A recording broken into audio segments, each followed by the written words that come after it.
Startup, une émission proposée par Startup Montréal pour les entrepreneurs. C'est une émission qui est proposée en partenariat avec InfoBref, qui propose l'essentiel des nouvelles en 10 minutes par jour sous la forme d'infolettes quotidiennes, donc abonnez-vous à infobref.com. Ce mois-ci, on propose les mercredis Startup en partenariat avec l'Esplanade, qui est le premier accélérateur d'entreprises à impact social et environnemental. Et j'ai avec moi Lauriane. Bonjour Lauriane. Bonjour, bienvenue à toutes et à tous. Donc oui, je suis Lauriane, je travaille à l'Esplanade en tant que chargée de la programmation et de la communauté. Nous sommes ici donc, à l'espace Rodier qui nous a accueillis. Donc, nos locaux sont aussi ici et c'est également un espace de coworking. Donc nous avons la chance aujourd'hui d'avoir Alexandre et Emmanuela qui se présenteront tout à l'heure. Donc ce mois-ci, on a décidé de choisir comme thématique pour les mercredis Startup combiner recherche et entrepreneuriat. Ce sujet, pourquoi c'était important pour vous à l'Esplanade de creuser davantage ce sujet? Mais disons qu'on considère qu'il n'y a pas assez de chercheurs ou étudiants chercheurs qui montent leur projet, qui transforment les résultats en fait, de leur recherche en un projet qui pourrait être qui pourrait bénéficier à la société. Et donc nous on a créé une spécificité à l'Esplanade. Voilà, on essaye vraiment de plus en plus d'aider ces entrepreneurs, enfin futurs entrepreneurs ou chercheurs du moins, à monter leurs projets, à les encourager, pour que vraiment toute la société puisse en bénéficier. Donc ce sont deux entrepreneurs qui sont accompagnés par l'Esplanade. Est-ce que vous pourriez peut-être vous présenter directement? Bien Je sûr. te laisse commencer. Je commence. Alexandre Baudouin. J'ai connu l'Esplanade sous un autre chapeau déjà par le passé à travers une coopérative apicole. Donc, j'ai déjà vu et bénéficié en fait de l'accompagnement qui vient avec l'Esplanade. Par la suite, j'ai eu plusieurs chapeaux, on peut dire. Dans le fond, j'ai poursuivi mon volet recherche dans ma carrière, une deuxième maîtrise qui m'a amené à avoir des besoins dans le milieu plus pratique, plus appliqué, plus entrepreneurial, on peut dire. Donc, c'est ce qui m'a amené à proposer une structure avec Ecopivot pour pouvoir répondre à ces enjeux-là. Donc, c'est la recherche qui m'a ramené vers l'entrepreneuriat, qui m'a donné envie d'aller plus loin. Et mon retour à l'Esplanade en ce moment, c'est parce que je retourne encore aux études, sous forme de doctorat, dans l'incubateur, dans la machine qu'est Ecopivot, en fait. Donc, je deviens un étudiant-chercheur au cœur de ma propre entreprise pour pousser une question de recherche. Donc, c'est un peu le lien que j'ai avec l'Esplanade. Puis, ce que je viens chercher, c'est vraiment ces espèces d'outils-là nécessaires au bon développement de l'entreprise, tout en nourrissant, en fait, ma question de recherche. Ok. Donc, si je comprends bien, tu as fait de l'entrepreneuriat, tu es retourné aux études ou à la recherche, puis de nouveau un projet et aujourd'hui encore de la recherche. Exactement, beaucoup de va-et-vient. En fait, là, je touche à tout. En fait, je peux jamais dire que j'ai arrêté complètement de faire de la recherche. Et j'ai toujours eu cette fibre entrepreneuriale-là aussi. Donc, pour moi, les deux vont de front. Et depuis que je sais que le programme existe, qu'il y a des financements aussi au niveau québécois aussi, qui aident justement ce type d'interstice-là entre étudiants-chercheurs et l'entrepreneuriat, je vois que ça correspond complètement à ce que j'essayais de mettre en place. D'accord. De nombreux chapeaux. Est-ce que tu pourrais nous en dire un peu plus sur Ecopivot? Bien sûr. Ecopivot, en fait, c'est une idée qui est née suite à ma deuxième maîtrise. J'ai fait une première maîtrise sur la biodiversité urbaine en développement durable. Par la suite, j'ai piloté des projets du côté plus entrepreneurial avec mon emploi, en fait, un corridor de connectivité écologique. Je pourrais en parler dans le détail après, c'est pas le cas de la présentation aujourd'hui. Mais ma deuxième maîtrise, c'était sur la gouvernance, ce qui favorisait ou pas la mise en place de corridors de connectivité, la transformation urbaine pour l'écologie, pour l'écosystème urbain. Et finalement, de fil en aiguille, je réalisais qu'il manquait certains acteurs, certains éléments dans le milieu professionnel pour en favoriser l'émancipation. Comme bon étudiant, j'écris mon mémoire et je dépose mon mémoire qui est tabletté. Et je vis une certaine frustration à voir que le document restait là et il ne se passait rien par la suite. Je me suis dit, peut-être que c'est à moi, finalement, de le prendre à ce stade-là, puis de l'amener et de l'intégrer davantage dans le monde professionnel, dans le monde appliqué. C'est ce que j'ai fait, en cognant la porte à une collègue, une personne qui m'avait déjà remplacé au travail pendant un certain temps, en qui j'avais beaucoup de confiance, et ensemble, on a bâti Ecopivot. Donc, nous, on se veut une organisation, une OBNL, dont l'objectif, c'est vraiment d'être un acteur pivot, comme le monde dit. Donc, de se trouver là où il manque peut-être un petit coup de pouce, insuffler un peu d'énergie pour qu'un projet de développement ordinaire, normal, devienne un projet de développement qui intègre des éléments écosystémiques dans son développement à long terme. Donc, je le résume un peu comme ça pour le moment, mais c'est vraiment cette volonté-là, finalement, de transformer notre ville sans pour autant être en opposition aux grands développements qui sont en cours. Et donc, je pense que ça te parle, ce genre de récit de parcours, Emmanuela. Est-ce que tu peux te présenter aussi et nous raconter ton projet? Oui, donc mon nom c'est Emmanuela Michel, je suis la fondatrice et la CEO de Cogni XR Santé. Donc, pour parler un peu de mon parcours, j'ai commencé moi comme une personne de terrain. Donc, j'ai commencé en santé et services sociaux. Donc, j'ai commencé à travailler dans le secteur de la santé et des services sociaux, mais par au BNL. Donc, j'amenais des programmes dans les écoles et les organismes communautaires pour les jeunes filles à travers le White des femmes de Montréal. Après 3 ans au White des femmes de Montréal, j'ai été travailler à l'hôpital Douglas, qui était l'Institut Douglas, qui était peut-être une école d'apprentissage pour moi dans une clinique. J'ai travaillé en administration parce que je voulais faire beaucoup d'observations, regarder comment les gens collaboraient ensemble, les équipes multidisciplinaires. Donc, je travaillais avec un psychiatre, des infirmières et tout ça. Puis, entre-temps, j'étais en train de développer un projet pour, au fait, offrir un CIUS pour une maison, ouvrir une maison, un foyer de groupe. On avait du personnel à gérer, on avait des éducateurs de suivi. Donc, je me suis dit, je vais aller prendre du temps, retourner aux études. Puis j'ai trouvé le programme parfait à l'Université Laval, il y avait le programme Technologie éducative. Je ne savais pas si ça existait, puis pendant 1 an, en 2019, je me rappelle, j'ai commencé en hiver 2019, mais j'ai savouré chaque cours, parce que c'est un doctorat, mais c'était un doctorat qui permettait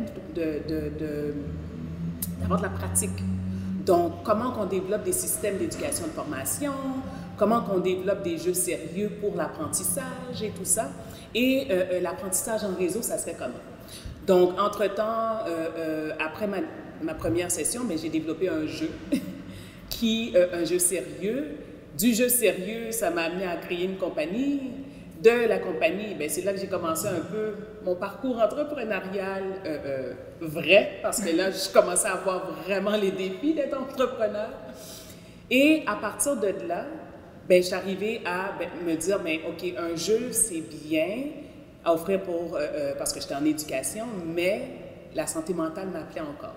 Donc, j'ai transformé toute cette idée, qui a commencé par une boîte de jeux, en une plateforme qui offre des services aux prestataires de santé mentale, pouvant les aider à améliorer l'efficacité de leurs services.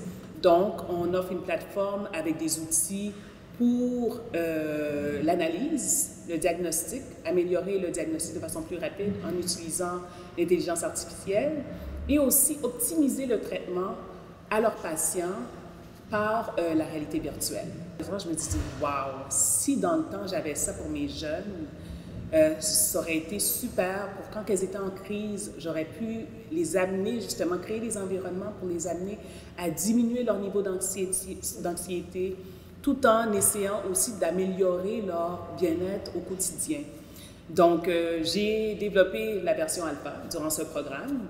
Tout le monde me disait que c'était pas le temps, mais en tout cas, j'en parlerai plus loin avec vous, mais c'est ça. Et depuis ce temps-là, Cogni est né en 2020. Finalement, c'est vers l'entrepreneuriat que le projet a découlé. Pareil pour toi, tu parlais tout à l'heure du fait que tu trouvais insatisfaisant peut-être de laisser ton projet de recherche dans son papier, justement. Pourquoi l'entrepreneuriat, pourquoi créer une start-up était une solution? Qu'est-ce que ça a apporté que d'autres structures ne pouvaient pas apporter peut-être? Je pense que dans la recherche, on passe beaucoup de temps à essayer de trouver des ancrages théoriques.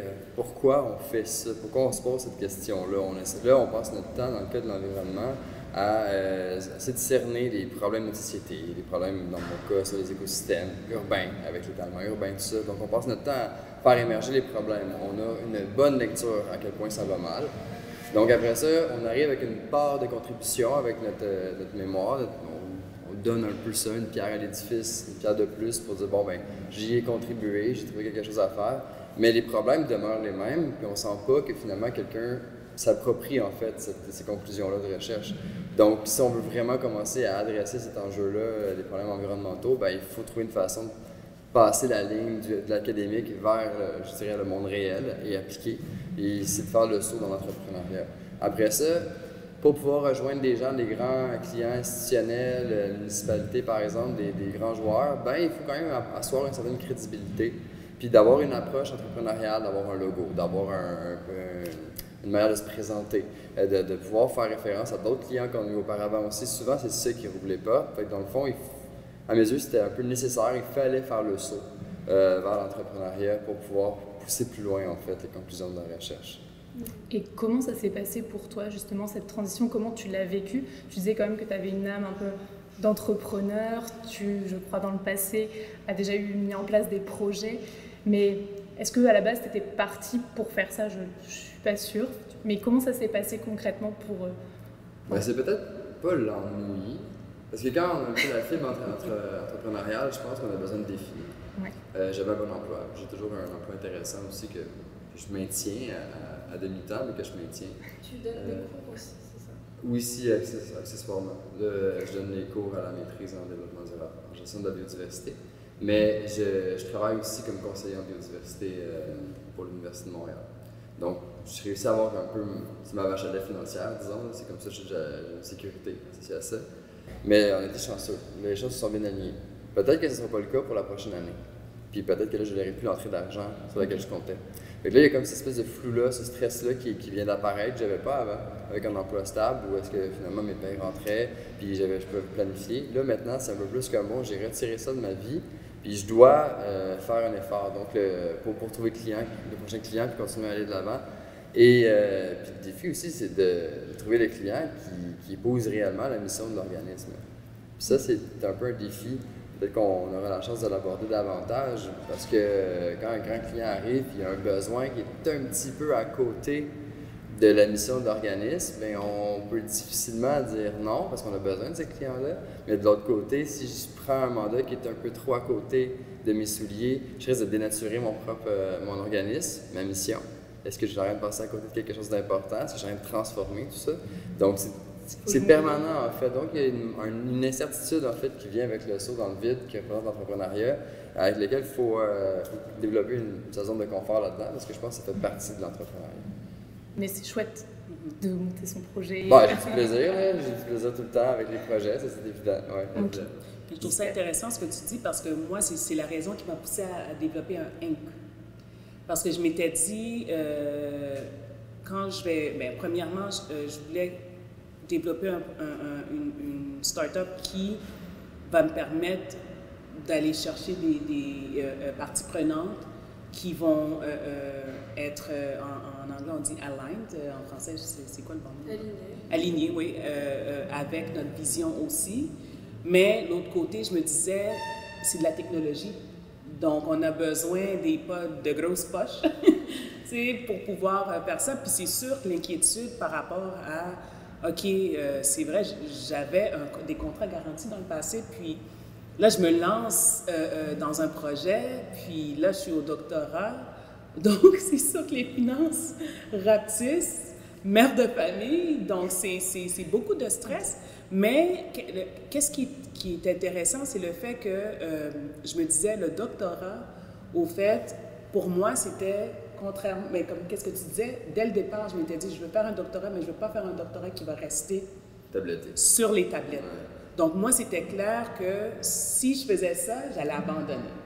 Parce qu'il y a quelqu'un qui m'avait dit, un bon doctorat, c'est un doctorat complété. Parce qu'il y a beaucoup d'étudiants qui commencent et qui finissent, et qui n'aboutissent pas le projet final, au fait.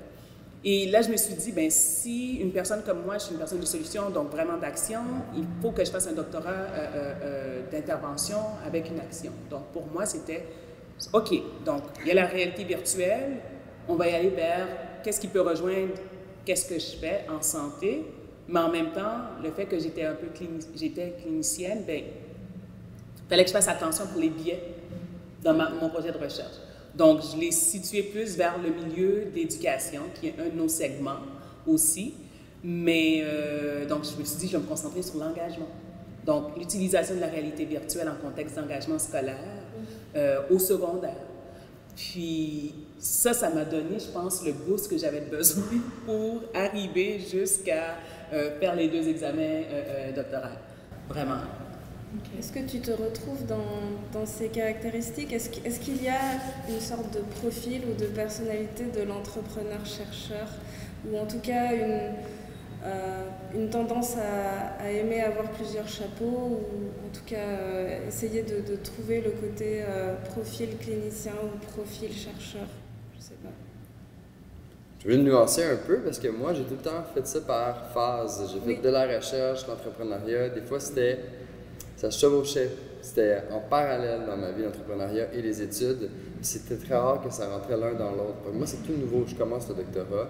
Donc, c'est nouveau l'aventure d'avoir un doctorat à vocation entrepreneuriale. Je pense que la nuance, la différence, c'est que moi, j'ai trouvé une façon de financer ma recherche avec des fonds qui sont à la fois pour la recherche et l'entrepreneuriat. Donc, ouais. Et je pense que ça, c'était. Puis pour moi, c'était un go-no-go. En fait, si j'avais pas ce financement-là, je ne faisais pas le saut vers l'entreprise doctorale. Donc, pour moi, c'est quelque chose de très important. Mais je pense que ce qui est commun, c'est qu'on est des drôles de bébites parce que encore de nulle part. Quand tu arrives dans le monde entrepreneurial, moi, dans mon cas, mon salaire va être attaché à des fonds de recherche. Donc, je ne suis pas 100% dépendant de mon entreprise. J'ai quelque chose, un filet de sécurité qui se veut des fonds de recherche. Quand je suis dans une classe, dans un monde académique, ben je suis la personne qui fait des projets de recherche-action, qui est plus juste dans la question théorique, qui est vraiment plus ancré dans le terrain et qui passe, je manque des rencontres parce que je suis pris dans des entretiens, des trucs qui sont réels dans le monde du travail, donc je suis obligé de prioriser ça par rapport aux études. Donc pour moi, il y a comme cette espèce d'interstice, puis on n'est pas encore tout à fait familier à ce genre de profil-là. J'ai l'impression, il n'y en a pas beaucoup en fait, j'en ai pas rencontré beaucoup jusqu'à maintenant et c'est pour ça que je trouve ça intéressant de participer à l'émission aujourd'hui, si ça peut stimuler des gens avec des profils comme le nôtre à aller de l'avant, parce que j'aurais aimé ça, moi, pouvoir en discuter davantage avant de me lancer. Tu sais, qu'est-ce qui est intéressant, c'est que moi, le déclic, c'est pendant que je participais à The World of Games pour mon premier petit jeu que j'ai développé. Et c'était à Montréal, au centre-ville, et là, je faisais de la validation.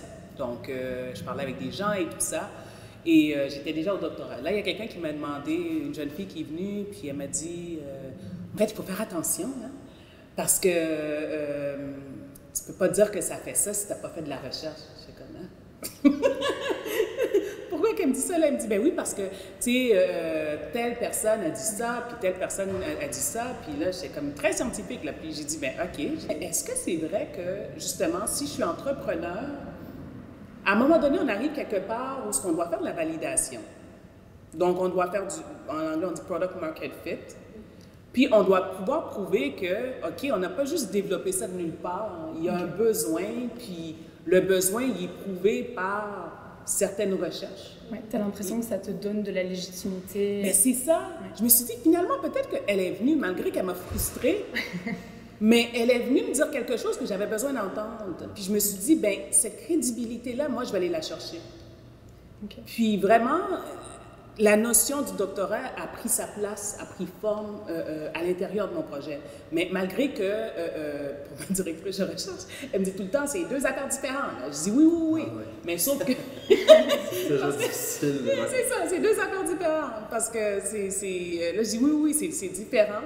Mais l'engagement, il se retrouve autour de tout ce qu'on fait. Donc, l'engagement de tous les utilisateurs, donc d'utiliser un outil comme la réalité virtuelle pour engager des end-users, que ce soit dans le milieu scolaire ou dans le milieu de la santé, à la fin de la journée, ces données-là vont servir à quelque chose. Et très concrètement, comment, là c'est très nouveau pour toi, tu disais, mais de concilier justement la recherche, le projet, comment ça se passe? En plus, vous êtes parents tous les deux. Ouais. Donc, comment ça va? De comment vont tes week-ends? Oh! Avant, c'était fou, mais maintenant, j'essaie de prendre le samedi où ce que je fais, je ne veux pas dire le mauvais mot, je vais dire fort, mais je fais rien. Je cuisine pas. Je nettoie un peu, le lavage un peu, mais mon samedi est consacré à ça. Mais du lundi au vendredi, j'essaie de tout faire. Le samedi, c'est comme ça, puis le dimanche, je reprends. Je commence à refaire ma planification de la semaine. OK.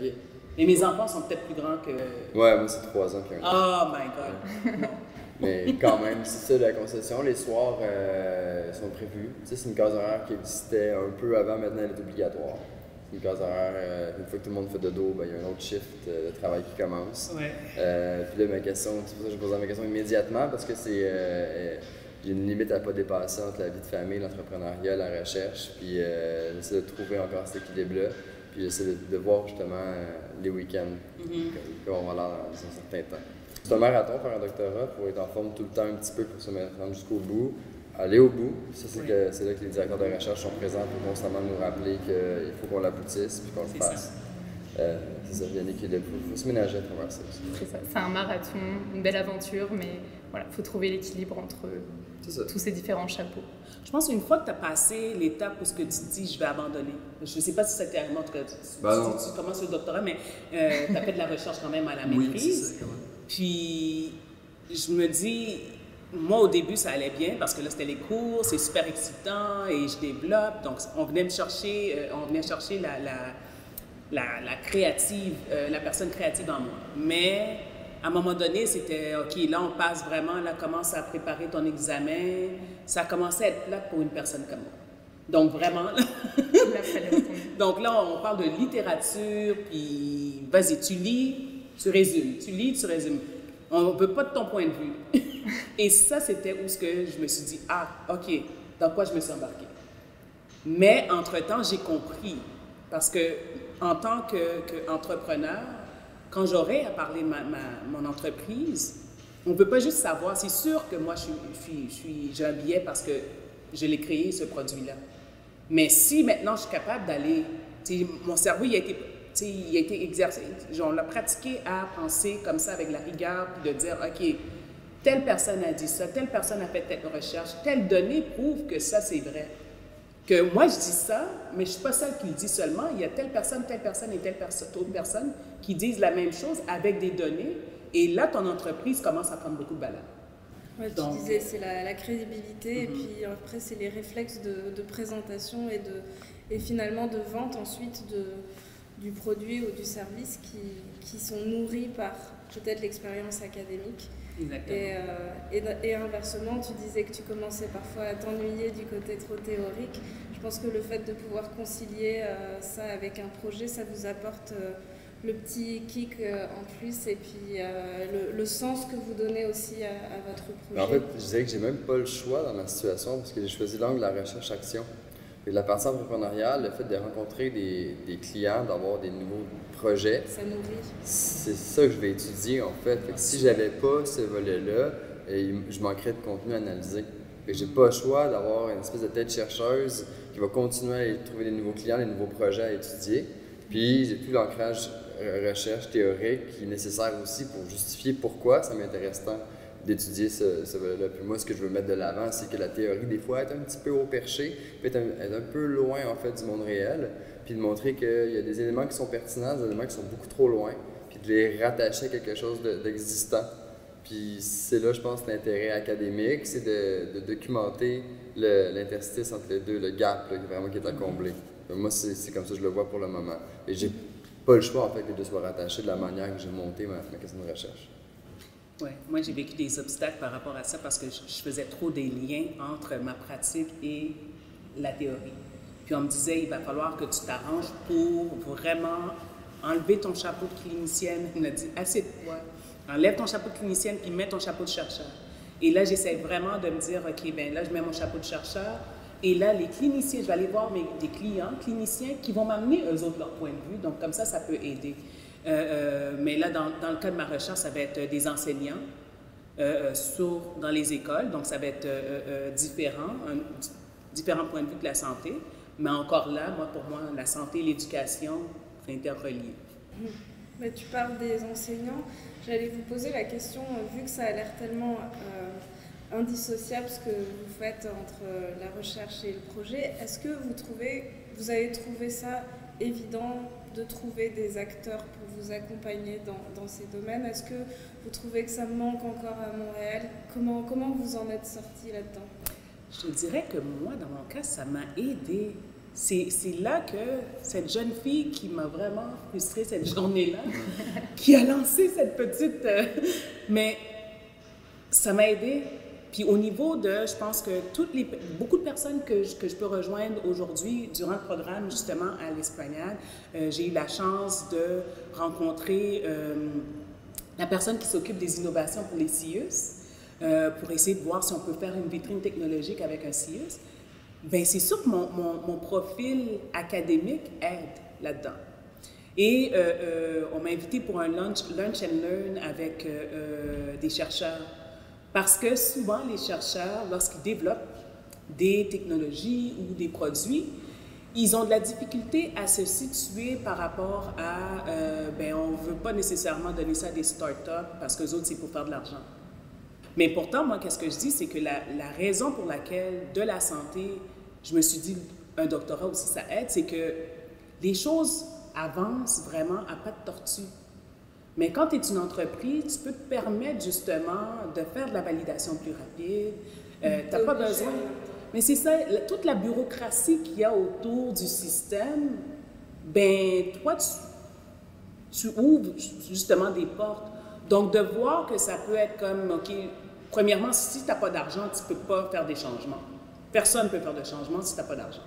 En partant, puis pour gérer des hôpitaux ou pour gérer des systèmes de santé, il faut de l'argent. Puis l'argent, des fois, elle va venir du privé, elle va venir du public. Donc, je pense que de voir les startups mais surtout par les chercheurs, comme une opportunité de collaboration, moi, je trouve que ce serait déjà un bon début là, pour nous. Défi sur le calendrier académique, je peux mentionner, parce que là, tu parles de l'examen de synthèse. Bravo, tu le fais. C'est ce que j'ai compris. J'en avais 2. Ah, wow! On s'en sort vivant. C'est que dans le fond, le monde réel continue. Les clients apparaissent, les projets sont en cours, il y a du potentiel à documenter. Mais même si je le faisais déjà sur le plan entrepreneurial, là, j'arrive avec mon chapeau d'étudiant au doctorat et je dois attendre. Je dois avoir fait un nombre de crédits X avant de pouvoir vraiment aller de l'avant, être allé chercher mon certificat d'éthique. Puis là, il y a comme plein une petite lourdeur qui s'ajoute derrière ça, parce que je suis obligé de regarder des projets passés, puis de les laisser aller, en fait. Il y a quand même un petit arrimage qui est plus ou moins facile entre le monde réel qui n'arrête jamais puis qui continue, le côté entreprise, puis le monde académique. Puis ça, c'est pas encore tout à fait bien rodé, cette partie. Okay. Et pour peut-être un peu conclure cette discussion, vous, quels seraient les conseils que vous donneriez soit à des entrepreneurs qui veulent se lancer dans la recherche, soit peut-être à des chercheurs qui veulent monter leur projet? Mais moi, je dirais que, tu sais, à y penser, j'aurais rien changé dans la trajectoire. Okay. Je trouve que le fait que j'ai été dans la pratique avant, malgré que ça a été difficile quand j'écrivais de pouvoir prendre une distance,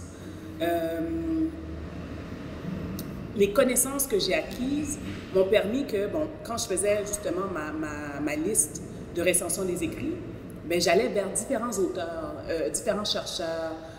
Donc moi, j'ai été à travers, qu'est-ce qui m'a vraiment attirée, c'est tout ce qui est l'apprentissage expérientiel. Okay. Donc, le fait si un entrepreneur, ou un futur entrepreneur voudrait aussi faire de la recherche, moi, je dis que c'est jamais perdu parce que ça amène vraiment, de la crédibilité à ce que vous faites, ce que vous dites, ce que vous vendez. Et ça amène aussi, ben, ça vous permet à vous de vous sentir plus ancré, Ok. on pourrait dire, parce qu'on attend le volet théorique et le volet pratique qui joue. Ok. Donc, c'est un bel arrimage et j'aurais rien changé à ça. Je veux dire, moi, juste de savoir que ça existe, peut-être que c'est au niveau du baccalauréat qu'on devrait être invité pour rencontrer des gens de différentes disciplines aussi. Parce que souvent, nous, on se retrouve à faire des sujets de recherche qui sont très interdisciplinaires. C'est des domaines qui se croisent. Puis je pense qu'on devrait être invité surtout pour montrer que ça existe, ça se peut, c'est une question entrepreneuriale, go. Puis après ça, c'est pour la réalisation, l'exécution, je dirais, pour une approche très vraiment carpe diem, c'est de ne pas voir la montagne du doctorat en tant que tel, puis d'y aller à découper, exactement, découper ça en petits morceaux. C'est ce qui fait que je suis capable de me dire, là, je garde un emploi, je commence ma charge de crédit, de cours, avoir ma charge de cours comme enseignement aussi, puis de continuer à avoir ma démarche entrepreneuriale à côté. Ça fait quand même beaucoup de chapeaux. Puis j'essaie vraiment de découper chaque journée avec des codes de couleurs dans mon agenda, c'est ma méthode, pour essayer de voir c'est limite double personnalité, triple. Mais j'essaie vraiment de, OK, là maintenant j'ai terminé ça. C'est ça. C'était bien, c'est voulu qu'ils nous aient mis ensemble aujourd'hui. Mais c'est vraiment pour dire, bon, OK, là j'ai terminé ça, petit pot est fermé, je vais l'ouvrir demain, puis je me concentre sur le reste. Okay. Je pense que ça prend vraiment une certaine rigueur par rapport à ça. Puis c'est normal d'en échapper, c'est normal de ne pas réussir à tout rendre tout le temps dans les délais. C'est ça l'objectif, mais il faut vraiment être très intelligent envers soi-même. Le bien-être, hein, c'est la clé en fait dans tout ça, fait que c'est vraiment pas s'oublier. De par la nature de mon emploi, où je suis dans une université depuis plus de 10 ans, du côté administratif, du côté du rectorat, on le voit, hein, que les étudiants, chercheurs sont souvent isolés, sont en détresse psychologique aussi, parce qu'ils se retrouvent à être extrêmement pointus dans un sujet que personne ne comprend. Je caricature ça un peu, puis ils ont de la difficulté à en discuter avec eux autres. Oui, s'entourer, c'est important, mais c'est difficile de trouver les bonnes personnes avec qui en discuter. Il faut vraiment identifier aussi ces échappatoires, des moments où on ne touchera à rien de ça du tout. Parce qu'on redevient un humain, qu'on fait carrément d'autres choses, qu'on peut se permettre de ne rien faire du tout. Et si la question de recherche ne te parle pas, ben peut-être qu'elle ne parlera pas à quelqu'un d'autre non plus. Ou par la suite. Donc, il faut vraiment y aller sur un sujet qui te parle à toi en premier lieu. Oui. Puis d'avoir un objectif clair de où est-ce que tu vas amener ça. Je pense que ça, c'est très important. De faire un doctorat juste pour faire un doctorat, moi, en tout cas, ça ne m'intéressait pas. Donc, de la passion, de la rigueur et puis un peu d'indulgence. Exactement. Ouais, ça va, ça l'est. Alexandre, tu en as répondu à Emmanuela, mais si c'était à refaire, est-ce que tu referais la même chose? Ben là, c'est trop au début pour savoir si j'ai fait du coup de mauvaises décisions en ce moment. Je pense que je suis à l'aise avec l'idée d'avoir maintenu mon emploi pour avoir une stabilité financière. Puis j'ai aussi beaucoup de plaisir dans mon emploi. Je n'ai pas cherché à faire un doctorat parce que j'aimais pas ce que je faisais. Donc pour moi, c'était important de le garder. S'il y avait quelque chose à refaire, peut-être ce serait de retirer ça et de m'investir à 100%. C'est le commentaire que j'ai eu du côté entrepreneurial en disant les gens qui s'investissent à moitié, des fois, ben, ils n'arrivent jamais à sauter entièrement dans leur entreprise. C'est ce que je vais tester. Et en tout cas, merci d'avoir pris un peu de votre temps et de vos nombreuses casquettes pour venir partager votre expérience avec nous. Merci de nous avoir accueillis. Comme on peut l'entendre, on est à Montréal, donc on était dans les travaux également. Mais on a passé un très bon moment de partage. Merci à vous, merci à toi Lauriane. Et on se retrouve pour le mois prochain, une nouvelle édition des Mercredis Startup qui sera également accueillie à la piscine, à l'espace Rodier ici, avec la piscine. Et on va parler de concilier l'entrepreneuriat dans les industries créatives et culturelles. Voilà, merci beaucoup et à bientôt. Merci.